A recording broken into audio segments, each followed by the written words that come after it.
Assalamualaikum everyone. Hope you are doing well. In this video, we will discuss about vitamin B12 deficiency. So let's start our topic, vitamin B12 deficiency. देखिए, कल मैंने आपको जो है vitamin B12 जो है इसका मैंने आपको बताया था, ठीक है। जो हमारे पास मैक्रोसिटिक अनीमिया, ठीक है, मैक्रोसिटिक अनीमिया। तो हमारे पास मैक्रोसाइट हम कब कहते हैं, जब हमारे पास जो रेड ब्लड सेल्स हैं, ठीक है, रेड ब्लड सेल्स है उनका जो MCV mean corpuscular volume more than 100, ठीक है, मोर देन 100 फेमटोलीटर या माइक्रोमीटर जो होता है हमारे पास माइक्रोमीटर क्यूब हो, ठीक है। तो हम कहते हैं हमारे पास जो है ये है मैक्रोसाइट। रेड ब्लड सेल का जो साइज़ है, अगर उनका उनका मीन कर्पस्कुलर जो वॉल्यूम है मोर देन 100 हो, तो हम कहते हैं ये मैक्रोसाइट है। और रेड ब्लड सेल्स हैं उनका मास कम हो जाए, ठीक है, रेड ब्लड सेल्स हैं उनका मास जो है कम हो जाए, तो हम कहते हैं ये अनीमिया है, ठीक है, अनीमिया। तो अनीमिया है प्लस उनको जो है उनका साइज़ है वो ज़्यादा है, तो हम कहेंगे इनको जो है वो मैक्रोसिटिक अनीमिया। ओके, अब हमने कल जो की बात की थी वो क्या था, फोलेट डेफिशिएंसी अनीमिया कर लिया था। अभी जो हमारे पास जो टॉपिक है वो है विटामिन B12 डेफिशिएंसी अनीमिया। तो इसको समझने से पहले मैं आपको सबसे पहले इसका जो है मैकेनिज्म बता दूँ, किस तरह इसकी अब्जॉर्प्शन होती है, देन उसके बाद हम देखेंगे इसकी डेफिशिएंसी से क्या प्रॉब्लम होती है, ठीक है। तो देखिए, यहाँ पे हमारे पास जो विटामिन B12 होता है ना, विटामिन B12 ये होता है एनिमल ड्राई प्रोटीन है, ठीक है। जो एनिमल हम मीट वगैरह लेते हैं ना, उधर से हमें विटामिन B12 होता है, वहाँ से हमें मिलता है। ओके, जो मीट वगैरह ज़्यादा खाते हैं तो उनके अंदर विटामिन B12 की डेफिशिएंसी नहीं होती। एक और चीज़ आपने याद रखनी है कि जो विटामिन B12 है ना, ये जो होता है ना इसकी स्टोर होती है, ये जो स्टोर होता है बॉडी के अंदर, ठीक है, ये जो बॉडी के अंदर स्टोर होता है ये तकरीबन जो होता है सालों साल स्टोर रहता है, ठीक है, बॉडी के अंदर। तो इतनी जल्दी इसकी जो है डेफिशिएंसी वो नहीं होती। तो ये भी पॉइंट आपने याद रखना है। अब देखिए इसकी जो अब्जॉर्प्शन है वो किस तरह होती है। देखिए ये हमारे पास स्टमक है, ओके, यहाँ पे हमारे पास डोडिनम, दैन उसके बाद हमारे पास यूडिनम आ गया, दैन उसके बाद हमारे पास आइलियम, ओके, आइलियम, दैन उसके बाद हमारे पास ये हमारे पास सीकम और असेंडिंग कॉलोन। जो इसकी अब्जॉर्प्शन है ना वो यहाँ से होती है, टर्मिनल आइलियम से विटामिन B12 होता है, यहाँ से ये अब्जॉर्ब होता है, ठीक है, विटामिन B12। अब इसकी अब्जॉर्प्शन किस तरह होती है, तो ये सारी चीज़ें हमने पढ़नी है। तो इसको जो है इसको एक बड़ा बना लूँ। देखिए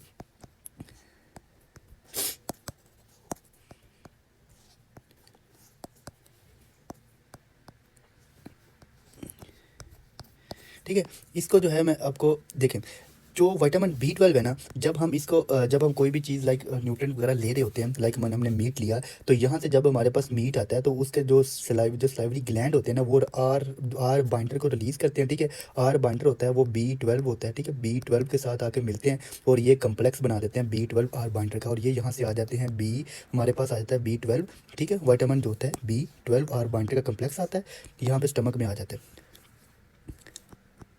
B12 और बाइंडर इसके साथ मिल जाता है और ये आ जाता है स्टमक के अंदर। ओके, अब ये स्टमक के अंदर आता है और स्टमक से होता है अगर स्टमक से यहाँ पे होते हैं पाइटल सेल्स होते हैं। ये जो पाइटल सेल्स होते हैं ये क्या रिलीज़ करते हैं, ये रिलीज़ करते हैं इंट्रिंसिक फैक्टर। तो ये अपने पॉइंट याद रखना है, ये रिलीज़ करते हैं इंट्रिंसिक फैक्टर। इंट्रिंसिक फैक्टर और प्लस ये क्या प्रोड्यूस करते हैं, प्लस जो प्रोड्यूस करते हैं ये हमारे पास जो एसिड होता है, इंट्रिंसिक फैक्टर होता है। यहाँ से हमारे पास जो एंजाइम होते हैं, यहाँ पे जो पैंक्रियाज है ये वाला, ठीक है, ये पैंक्रियाज है, पैंक्रियाटिक जो हमारे पास एंजाइम आते हैं, ये जो कटर होते हैं, ये जो कटर आते हैं इस इधर डोडिनम में आते हैं, और जहाँ से B12, यहाँ से B12 आता है, आर बाइंडर आता है और यहाँ से कटर आता है, और इस आर बाइंडर को जो होता है वो डिटैच करवा देते हैं, इस आर बाइंडर को डिटैच करवा देते हैं। अब ये जो B12 है, ठीक है, ये जो B12 है ये होता है फ्री हो जाता है, B12 क्या हो जाता है, फ्री, B12 फ्री हो जाता है, ठीक है। अब ये जो B12 जो फ्री फॉर्म है ना इसकी, अब ये क्या करता है, ये जो होता है ये इसके साथ आके इसके साथ मिल जाता है इंट्रिंसिक फैक्टर जो स्टमक के पाइटल सेल थे उन्होंने प्रोड्यूस किया था।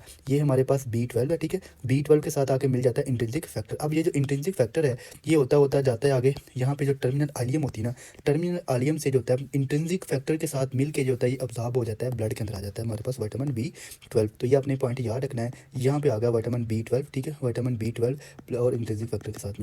तो यहाँ पे आपने जो पॉइंट जो याद करने वाला है कि इंट्रिंसिक फैक्टर के साथ ही मिलकर इसने जो होता है इसकी अब्जॉर्प्शन होती है। और कहाँ से अब्जॉर्प्शन होती है, इसकी जो अब्जॉर्प्शन होती है वो टर्मिनल आइटम से इसकी अब्जॉर्प्शन होती है। तो यहाँ तक देखें, सबसे पहले हमारे पास हमने विटामिन B12 आया, ठीक है, हमारे ओरल जो हमारे पास सलाइवरी ग्लैंड होते हैं वहाँ से जो होता है आर बाइंडर होता है वो रिलीज़ हुआ, वो विटामिन B12 के साथ मिल गया, ठीक है। फिर उसके बाद स्टमक ने इंट्रिंसिक फैक्टर को रिलीज़ किया, इंट्रिंसिक फैक्टर को रिलीज़ किया। ये जो इंट्रिंसिक फैक्टर होता है ये वाला हमारे पास जो इंट्रिंसिक फैक्टर होता है ये जाता है आगे, ठीक है, यहाँ पे जो होते हैं पैंक्रियाटिक एंजाइम रिलीज़ करता है, पैंक्रियाज होता है, डोरिनम में पैंक्रियाटिक एंजाइम आते हैं और ये जो होते हैं आर बाइंडर को डिटैच करवा देते हैं, इसको क्या करवा देते हैं, डिटैच, और हमारे पास आगे B12 होता है वो फ्री फॉर्म में हो जाता है, ठीक है। ये जो B12 होता है देन उसके बाद इसके साथ आके मिल जाता है हमारे पास क्या मिल जाता है, इंट्रिंसिक फैक्टर, इंट्रिंसिक फैक्टर और B12 का कम्प्लेक्स बनता है। ये आगे जाते हैं और टर्मिनल आइलियम से आके जाके इनकी अब्जॉर्प्शन हो जाती है और ये ब्लड में चला जाता है विटामिन B12, ठीक है। तो इस तरह जो होती है विटामिन B12 की अब्जॉर्प्शन होती है।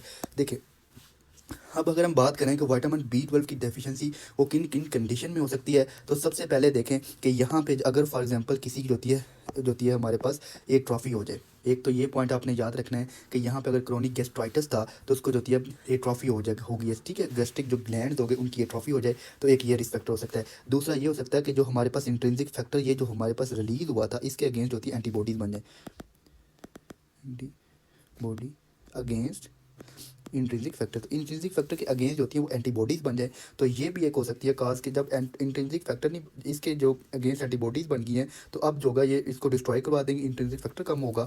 जब इंट्रिंसिक फैक्टर कम होगा तो ये जो कम्प्लेक्स है ये कम्प्लेक्स नहीं बनेगा, जब ये कम्प्लेक्स नहीं बनेगा तो अब विटामिन B12 होगी इसकी अब्जॉर्प्शन नहीं होगी, ठीक है, ये भी रीज़न हो सकती है। और उसके बाद क्या हो सकता है कि किसी को क्रोनिक पैंक्रेटाइटिस है, किसी को क्या है क्रोनिक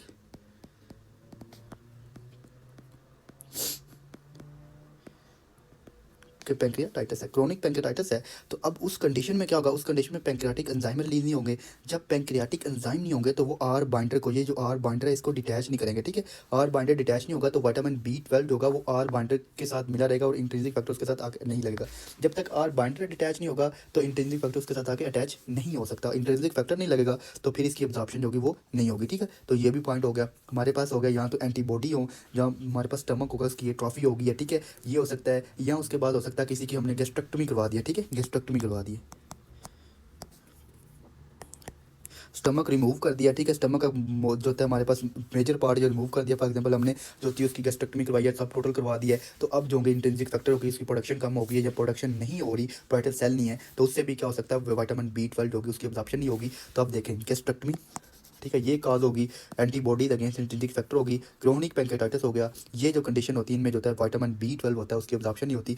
और यहाँ पे हमारे पास एक डिजीज़ होती है जो टर्मिनल आइलियम को, जो प्रीडोमिनेंटली टर्मिनल आइलियम को वैसे तो जो होती है वो GAT किसी पार्ट को भी जो होती है इन्वॉल्व कर लेती है, बट जो होती है अगर बात करें तो मोस्ट कॉमन जो पार्ट इन्वॉल्व करती है वो कौन सी, वो टर्मिनल आइलियम होती है, तो वो हमारे पास होती है क्रोन डिजीज़, ठीक है। तो क्रोन डिजीज़ भी हो गया, क्रोन डिजीज़ जहाँ पे जब इसको पार्ट को इन्वॉल्व करेगी तो यहाँ पे ये पार्ट होगा डिस्ट्रॉय की, इन्फ्लेमेशन हो जाएगी, डिस्ट्रक्शन हो जाएगी, अल्सर बनेंगे यहाँ पे इस पार्ट पे, ठीक है। यहाँ पे ये जो पार्ट इन्वॉल्व होगा तो अब यहाँ से विटामिन B12 होगी उसकी अब्जॉर्प्शन नहीं होगी। तो ये देख ले हमारे पास कौन कौन सी काजेज़ हैं, एक तो हमारे पास गेस्ट्रेक्टमी, ठीक है, गेस्ट्रेक्टमी हो गया, ठीक है, देन उसके बाद हमारे पास antibody against intrinsic factor, chronic pancreatitis हो गया, ये भी एक काज है, और क्रोन डिजीज़, ओके। तो ये हमारे पास हैं काजेज़ जो विटामिन B12 होता है उसकी अब्जॉर्प्शन जो होती है वो नहीं होने देती। जब उसकी अब्जॉर्प्शन नहीं होगी तो फिर क्या होगा, विटामिन B12 की जो कि बॉडी के अंदर जो कि वो डेफिशिएंसी हो जाएगी। उसके अलावा कुछ और काजेज़ भी हैं, कुछ और काजेज़ हैं हमारे पास, एक जो है वर्म है, ठीक है, हमारे पास एक पैरासाइट है, तो वो कौन सा पैरासाइट है, वो है डाईफाइलोबोथरियम बोथरियम लेटम, डाईफाइलोबोथरियम लेटम। तो ये हमारे पास फिश टैब वर्म भी कहते हैं। ये जो होता है ना विटामिन B12 को, जो विटामिन B12 है हमारे पास, विटामिन B12 है उसको जो होता है ये यूज़ कर लेता है, ठीक है, और उसकी एक तो यूज़ कर लेता है, दूसरी उसकी अब्जॉर्प्शन भी नहीं होने देता, तो उसकी अब्जॉर्प्शन नहीं होने देता, तो इससे क्या होता है विटामिन B12 उसकी जो होती है वो डेफिशिएंसी हो जाती है, ये चीज़ हो गया। और जो वेजिटेरियन होते हैं, जो जस्ट वेजिटेबल्स खाते हैं, ठीक है, जस्ट वेजिटेबल्स खाते हैं, उनके अंदर भी होता है इसकी डेफिशिएंसी हो जाती है, वो बहुत टाइम वो कभी मीट लिया ही नहीं उन्होंने, ठीक है, तो उनके अंदर भी होता है वो डेफिशिएंसी हो सकती है, ओके। तो ये हमारे पास अब इसको हम रीड करते हैं। तो सबसे पहले देखें कि हमारे पास विटामिन जो B12 होता है ये कहाँ से हमें मिलता है, ये MCQs है, ये हमें मिलता है एनिमल जो ड्राई प्रोटीन होती है, हमारे मीट वगैरह से हमें विटामिन B12 मिलता है। तो हमारे पास जो सेल जब हम लेते हैं इसको, तो सलाइवरी जो ग्लैंड्स होते हैं वो अमाइलेज उनके जो होते हैं वो रिलीज़ करते हैं, ठीक है, उनके रिलीज़ करते हैं R binder, okay, R binder vitamin B12 के साथ मिल जाता है, और उसके बाद ये चला जाता है हमारे पास स्टमक पे, और स्टमक से आगे डोडिनम में, और स्टमक क्या रिलीज़ करता है, स्टमक जो होता है ना वो रिलीज़ करता है, वो क्या रिलीज़ करता है, वो इंट्रिंसिक फैक्टर, ठीक है, वो क्या प्रोड्यूस करता है, intrinsic factor, okay. Pancreatic enzyme जो होते हैं वो प्रोटीएज वगैरह रिलीज़ करते हैं, डोडिनम में आते हैं, और वो डिटैच करवा देते हैं जो आर बाइंडर को विटामिन B12 से, ठीक है। फिर उसके बाद विटामिन B12 बाइंड कर जाता है इंट्रिंसिक फैक्टर से, और ये कहाँ किससे बनता है, ये हमारे पास जो होते हैं ना इंट्रिंसिक फैक्टर, ये वाला, ये किससे बनता है, ये वाला, ये बनता है हमारे पास पार्टल सेल जो होते हैं इंट्रिंसिक फैक्टर को जो होता है वो रिलीज़ करवाते हैं, ओके। देन उसके बाद देखें small in the small bowel, फिर इंट्रिंसिक फैक्टर होता है विटामिन B12 का कम्प्लेक्स बन जाता है, और ये अब्जॉर्ब हो जाते हैं आइलियम से, टर्मिनल हमारे पास जो आइलियम से अब्जॉर्ब हो जाते हैं, ये हमारे पास विटामिन B12 और इंट्रिंसिक फैक्टर का जो कम्प्लेक्स होता है, ओके। विटामिन B12 की जो डेफिशिएंसी होती है लेस कॉमन होती है देन इंट्रिंसिक फैक्टर की जो डेफिशिएंसी होती है उससे, ठीक है। विटामिन जो B12 है इसकी डेफिशिएंसी लेस कॉमन है देन फोलेट। क्यों? इसकी रीज़न क्या है? इसकी रीज़न ये है कि विटामिन B12 होता है ना, विटामिन जो B12 है हमारे पास, ये जो होता है इसका स्टोरेज होती है वो टाइम ज़्यादा होता है, ये जो होता है स्टोर ज़्यादा टाइम के लिए रहता है। ठीक है, स्टोर जो होता है ये ऑलमोस्ट हमारे पास 3 ईयर तक बॉडी के अंदर जो होता है स्टोर हो सकता है, ऑलमोस्ट 3 ईयर तक। तो ये अपने पॉइंट याद रखना है। बट जो फोलेट होता है उसका जो स्टोरेज होता है वो मंथ्स के लिए होता है, जस्ट 3 मंथ वो स्टोर बॉडी कर सकती है। अगर फॉर एग्जाम्पल किसी को आज उसकी जो होती है फोलेट उसको बंद कर दें तो 3 मंथ के बाद उसको जो होता है फोलेट की 2 to 3 मंथ के बाद डेफिशिएंसी हो जाएगी। बट विटामिन B12 होता है वो सालों साल उसकी जो है लीवर के अंदर स्टोर पड़ा होता है स्टोरेज फॉर्म में, और ये साल इसको 2 to 3 ईयर्स लगते हैं इसको जो होता है हमारे पास डेफिशिएंसी होने में। ठीक है, क्योंकि स्टोरेज फॉर्म हमारे पास बॉडी के अंदर पड़ी होती है जितनी हमें नीड होती है। देन उसके बाद देखें आफ्टर देखें फिर उसके बाद इसकी जो काजेज़ होती हैं हमारे पास विटामिन B12 की, अगर किसी को जो होता है एंटीबॉडीज़ बन जाए, एंटीबॉडीज़ अगेंस्ट इंट्रिंसिक फैक्टर या पार्टल सेल और पार्टल सेल, तो उसको हम कंडीशन क्या कहते हैं? उसे कहते हैं परनीशियस एनीमिया, परनीशियस अनीमिया। तो ये आपने पॉइंट याद रखना है, अगर एंटीबॉडीज़ बन जाएं अगेंस्ट इंट्रिंसिक फैक्टर या पार्टल सेल तो उसमें क्या होगा? उसमें विटामिन B12 होगी, उसकी अब्जॉर्प्शन नहीं होगी। जब उसकी अब्जॉर्प्शन नहीं होगी तो अब क्या होगा? अब इस कंडीशन को हम क्या कहते हैं? इसको कहते हैं परनीशियस अनीमिया। तो ये अपने पॉइंट याद रखना, परनीशियस अनीमिया हम कब कहते हैं? इसमें होता बेसिकली विटामिन B12 की डेफिशिएंसी है, लेकिन उसकी काज क्या है? उसकी काज है कि इंट्रिंसिक फैक्टर जो यहाँ तो उसके अगेंस्ट एंटीबॉडीज़ बन गई हैं या पार्टल सेल के अगेंस्ट एंटीबॉडीज़ बन गई हैं, वो इसकी जो होती है वो प्रोडक्शन नहीं हो रही या वो डिस्ट्रॉय हो रहे हैं इंट्रिंसिक फैक्टर। जब इंट्रिंसिक फैक्टर नहीं होंगे तो विटामिन B12 होगा, उसकी अब्जॉर्प्शन जो होगी वो रुक जाएगी। ठीक है, अब उसके बाद देखें और काजेज़ क्या हो सकती हैं जो मैंने आपको बताया, और इसके अलावा अब इसकी काजेज़ क्या हो सकती हैं। तो काजेज़ में सबसे पहले आप इसकी काज जो देखें विटामिन B12 जो होती है इसकी काज देखें आप, एक तो हमारे पास होगी परनीशियस अनीमिया, ठीक है, जिसमें एंटीबॉडीज़ बन जाती हैं। ओके, देन उसके बाद देखें परनीशियस अनीमिया हो गया, उसके अलावा इसकी जो काजेज़ होती हैं वो कौन सी काजेज़ होती हैं? वो इसकी काज होती हैं डाइफेलोबैक्टीरियम लेटम हो गया, फिश टैबवर्म। ओके, फिश टैबवर्म ये भी इसकी काज होगी। और इसके अलावा इसकी काज क्या हो सकती है? इसकी काज होती है हमारे पास विटामिन B12 की, तो वह मैंने आपको बता दी, क्रोनिक पैंक्रेटाइटिस हो सकता है, ठीक है, गैस्ट्रेक्टमी हो सकता है, और इसके बाद क्रोन डिजीज़ इसकी जो होती है वो काजेज हो सकती हैं। ओके, तो ये अपने पॉइंट याद रखने हैं। अब इसके जो क्लिनिकल फीचर्स होते हैं, क्लिनिकल फीचर इसके क्या हो सकते हैं? या वेजिटेरियन होता है, ठीक है, उनके अंदर भी काज होती हैं, वो भी इसके काज है। क्लिनिकल इसके फीचर क्या होते हैं? अब क्लिनिकल फीचर में क्या होता है? इसको जो होता है मैक्रोसिटिक, जब हम इसका देखते हैं उसको अनीमिया होता है, MCV काउंट होता है। जब हम CBC करवाएंगे CBC तो उसको क्या हो जाएगा? उसको अनीमिया होगा, हमें मिलेगा इसको अनीमिया। क्या कौन सा अनीमिया होगा? मैक्रो सिटी, ठीक है, मैक्रोसिटी का होगा। फिर उसके बाद इसकी जो होगी हम वो पेरिफेरल स्मीयर करवाएंगे, ठीक है, जब पेरिफेरल स्मीयर करवाएंगे तो हम देखेंगे हमें जो होगा red blood cell in large red blood cell मिलेंगे, हाइपर सेगमेंटेड। तो मैंने आपको कल बताया था हाइपर सेगमेंटेड न्यूट्रोफिल क्यों होते हैं? क्योंकि विटामिन B12 होता है जो होता है फोलेट ने विटामिन B12 को देना होता है हमारे पास मिथाइल ग्रुप, ठीक है, मिथाइल। अब जब मिथाइल इसको वो नहीं मिलेगा, विटामिन B12 नहीं होगा तो उससे डिटैच नहीं होगा फोलेट से मिथाइल ग्रुप। देखें यहाँ पे ये हमारे पास फोलेट है, ठीक है, हमारे पास ये किस फॉर्म में होता है? टेट्राहाइड्रोफोलेट की फॉर्म में, ठीक है, टेट्राहाइड्रोफोलेट की फॉर्म में ये इसके पास होता है मिथाइल ग्रुप, और ये मिथाइल ग्रुप देता है विटामिन B12 को, ठीक है, विटामिन B12 को। और जब इसको मिथाइल ग्रुप देता है तो इधर से जो होता है जब ये फ्री होता है तो फिर ये बनाता है DNA प्रीकर्सर, ठीक है, DNA प्रीकर्सर, ठीक है, तो DNA प्रिकर्सर में ये यूज़ होता है। बट अब क्या है कि अब इसके अंदर जो होता है इसके पास विटामिन B12 की डेफिशिएंसी है, विटामिन B12 भी नहीं है। जब विटामिन B12 नहीं है तो ये मिथाइल ग्रुप इधर से इसके पास नहीं आएगा। जब इसके पास नहीं आएगा तो ये जो फोलेट होगा इसके साथ मिथाइल ग्रुप लगा रहेगा और ये फोलेट DNA की सिंथेसिस में यूज़ नहीं होगा। जब DNA की सिंथेसिस में यूज़ नहीं होगा तो फिर क्या होगा? फिर उसके अंदर DNA की डेफिशिएंसी, DNA कम होगा, DNA कम होने का तो उसकी जो साइज़ का एक एक्स्ट्रा डिवीजन नहीं होगी, और न्यूट्रोफिल हाइपर सेगमेंटेड होंगे क्योंकि वो भी सही से नहीं बन रहे होंगे, तो उनके सेगमेंट होंगे वो ज़्यादा होंगे, इमेच्योर हाइपर सेगमेंटेड न्यूट्रोफिल्स होंगे। ओके, हाइपर सेगमेंटेड न्यूट्रोफिल होंगे, ग्लोसाइटस होगा और सब अक्यूट कंबाइंड, ठीक है, combined degeneration of the spinal cord. तो इसकी क्या रीज़न होती है? इसकी रीज़न मैं आपको बताता हूँ कि इसकी रीज़न क्या होती है। तो देख लें, हमारे पास जो विटामिन B12 होता है ना, B12 इसका क्या फंक्शन होता है? ये हमारे पास होती है ना मिथाइल, बॉडी के अंदर होता है मिथाइल मेलोनिक एसिड। ये जो मिथाइल मेलोनिक एसिड होता है ना, इसको कन्वर्ट करवा देता है किसके अंदर? इसको कन्वर्ट करवा देता है सक्सिनाइल कोलिन के अंदर, कोए के अंदर, सक्सिनाइल को ए के अंदर। अब सक्सिनाइल को ए के अंदर जब इसको कन्वर्ट करवा देता है तो अब ये जो मिथाइल मेलोनिक एसिड इसका लेवल कम हो जाता है। ये जो मिथाइल, अगर विटामिन B12 की डेफिशिएंसी हो, ठीक है, इसकी डेफिशिएंसी हो तो ये मिथाइल मेलोनिक एसिड सक्सिनाइल के अंदर इसकी कन्वर्जन नहीं होगी। जब इसकी कन्वर्जन नहीं होगी तो ब्लड के अंदर ये मिथाइल मेलोनिक एसिड का लेवल जो होगा वो इंक्रीज़ कर देगा। जब इसका लेवल इंक्रीज़ करेगा तो अब क्या करेगा? ये जो मिथाइल मेलोनिक एसिड होता है ये हमारे पास जो स्पाइनल कार्ड होता है उसके हमारे पास ट्रैक होते हैं, उनकी डीमाइलिनेशन करवा देता है, ठीक है। ये हमारे पास फॉर एग्जाम्पल यहाँ पे हमारे पास ये है स्पाइनल कार्ड, ठीक है, स्पाइनल कार्ड। ओके, अब यहाँ पे ये क्या करेगा, उनकी जो है वो डीमाइलिनेशन करवा देगा, डीमाइलिनेशन करवा देता है स्पाइनल कार्ड की। कौन कौन से स्पाइनल कार्ड की, यहाँ पे हमारे पास होता है एक, हमारे पास देखें यहाँ पे हमारे पास होता है डॉर्सल ट्रैक, ठीक है, ये होता है हमारे पास डॉर्सल ट्रैक या डॉर्सल कॉलम, डॉर्सल ट्रैक होता है। और उसके अलावा हमारे पास यहाँ पे हमारे पास होता है कॉर्टिको स्पाइनल ट्रैक। कौन सा होता है, कॉर्टिको स्पाइनल ट्रैक, ये होता है हमारे पास कॉर्टिको स्पाइनल ट्रैक।